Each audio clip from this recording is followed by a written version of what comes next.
সব মায়েদের একটাই চিন্তা থাকে বাচ্চাদের টিফিনে কি দিব যেটা নাকি হেলদি হয়। তো তার জন্য আজকে আমি একটা রেসিপি শেয়ার করছি, ইনস্ট্যান্ট ইডলির রেসিপি। তার জন্য এখানে আমি 1 চামচ সুজি নিয়েছি, তার মধ্যে বড় চামচের 1 চামচ দই দিছি, ছোট চামচের 1 চামচ বেকিং পাউডার আর একটু লবণ আর একটু জল দিয়ে ভালো করে সবগুলো একসাথে মিক্স করে আমি এটা রেস্টের জন্য রেখে দিব।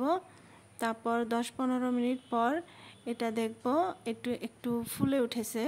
তারপর এখানে আমি একটা ইডলি স্ট্যান্ড নিয়েছি, তারপর হাতের মধ্যে একটু তেল লাগিয়ে আমি স্ট্যান্ডগুলোতে একটু একটু করে তেল মাখিয়ে দিব। তারপর এখানে আমি চামচ দিয়ে 1 চামচ করে ব্যাটার একটু একটু করে সবগুলো স্ট্যান্ডেতে দিয়ে দিব, ছোট ছোট করে দিয়ে দিব, কারণ এটা একটু ফুলে উঠবো তার জন্য একটু করে দিয়ে দিব। এভাবে একটার মধ্যে একটা লাগিয়ে দিব। তারপর এখানে আমি একটা কুকারের মধ্যে একটু জল দিয়ে গরম হতে দিয়েছিলাম। তারপর স্ট্যান্ডগুলো এর মধ্যে একটা একটা করে দিয়ে আমি ঢাকনাটা লাগিয়ে রেখে দিব। আর এটা অবশ্যই সিটিটা খুলে রেখে দিতে লাগবে। সিটিটা না খুললে ইডলিটা কিন্তু টান হয়ে যাবে, সফট হবে না। ইডলি অ্যাকচুয়ালি স্টিমেই কুক করতে হয়।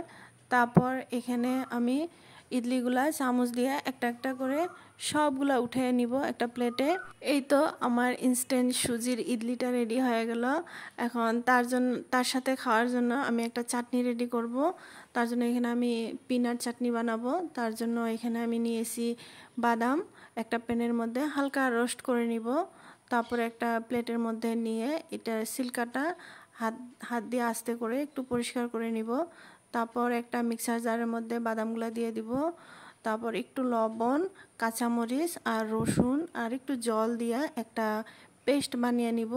তারপর এখানে তারকা দেওয়ার জন্য আমি একটা তারকা প্যানের মধ্যে তেল দিয়ে তার মধ্যে সরিষা, একটা শুকনো লঙ্কা আর একটু কয়েকটা কারি পাতা দিয়ে একটু ফ্রাই করে তারপর আমি বাদামের পেস্টটার মধ্যে দিয়ে দিব, দিয়া ভালো করে মিক্স করে নিব।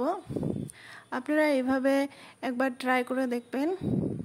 ব্রেকফাস্টের জন্য একটা হেলদি অপশন, আর প্লাস বাচ্চাদের টিফিনেও আমরা দিতে পারি। এইভাবে খুব তাড়াতাড়ি হয়ে যায় ইনস্ট্যান্ট সুজির ইডলি কুকারের মধ্যে। আর যদি কেউ ইডলি মেকার থাকে তাহলে ইডলি মেকারও বানিয়ে নিতে পারেন।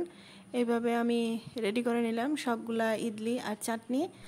তারপর এখানে আমি টিফিনেও দিয়ে দিব আজকে ইডলি সাথে বাদামের চাটনি। আপনাদের কাছে যদি রেসিপিটা ভালো লাগে তাহলে একটা অবশ্যই লাইক করে দিবেন, আর এভাবে অবশ্যই একবার ট্রাই করে দেখবেন।